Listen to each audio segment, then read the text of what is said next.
তো দেশে ইসলাম কায়েম করবেন কি দিয়ে? সারা পৃথিবীতে মাত্র 2 জন মানুষ, ইব্রাহিম আলাইহিস সালাম আর তার স্ত্রী, আর কেউ নেই। বউ আটকা পড়লো, ক্ষমতা দিয়ে বের করতে পারলেন না। ফেরাউন ডুবে গেল, মুসা আলাইহিস সালাম চলে গেলেন। রাজ সিংহাসন ফাঁকা, দখল করে কাজ চালু করলেই তো হয়। সম্মানিত দিনী ভাই বোন, কিয়ামত পর্যন্ত গণতন্ত্রের নীতিতে নেতা নির্বাচন হবে না। মানুষের আকীদা পরিবর্তন করেই দাওয়াতের মাধ্যমে নেতা নির্বাচন করতে হবে। হবে না হয় হবে না। নবীর চলে, আমার চলে না। একজন নবীর একজনও লোক হেদায়েত হয়নি, তো তার চলে আমার চলে না।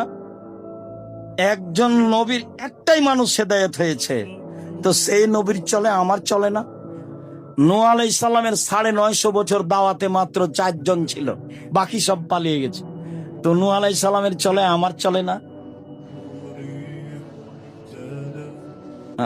এই চাল চলন যেটা আপনি দেখতে পাচ্ছেন, মারামারি, হইচই, দাঙ্গামা, হাঙ্গামা, জুয়াচুরি, ডাকাতি, আর জেল আর হাজত আর রাস্তা আর ঘাট আর রাহাজানি, সব কিছু এই দলীয় ভাবে, সেইটা রাসূলের পথ হয় কি করে?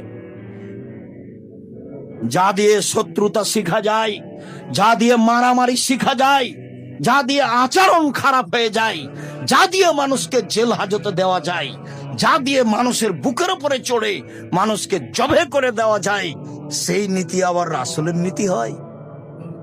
উমর রাদিয়াল্লাহু তাআলা আনহু পরামর্শের ভিত্তিতে নেতা নির্বাচন করতে বলেছেন। যেদিন পরিবেশ হবে সেদিন হবে অর্ধ পৃথিবীর খলিফা, কুশাগর বুদ্ধিজীবী রাজনীতিবিদ ওমর নেতৃত্বের যে পদ্ধতি পেশ করেছেন সেটাই হবে পদ্ধতি। কিয়ামত পর্যন্ত এই পদ্ধতি থাকবে। মানুষ সেটা গ্রহণ করতে পারুক আর না পারুক তাতে আসে যায় না। মানুষের উপরে এই জিম্মেদারি দেওয়া হয়নি যে রাসূলের পদ্ধতি ব্যতীত তুমি তোমার পদ্ধতিতে নেতা নির্বাচন করো।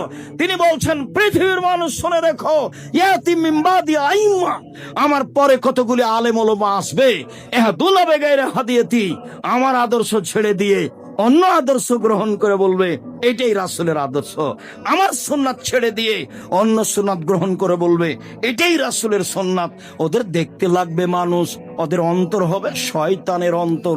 ওদের দেখতে লাগবে মানুষ, ওদের হবে অন্তর হবে শয়তানের অন্তর। আমার আদর্শ ছেড়ে দিয়ে অন্য আদর্শ গ্রহণ করে বলবে এটাই রাসূলের আদর্শ। তিনি বলেছেন, পৃথিবীর মানুষ শুনে রেখো, এরা এমন হবে আমার ভাষাতেই কথা বলবে।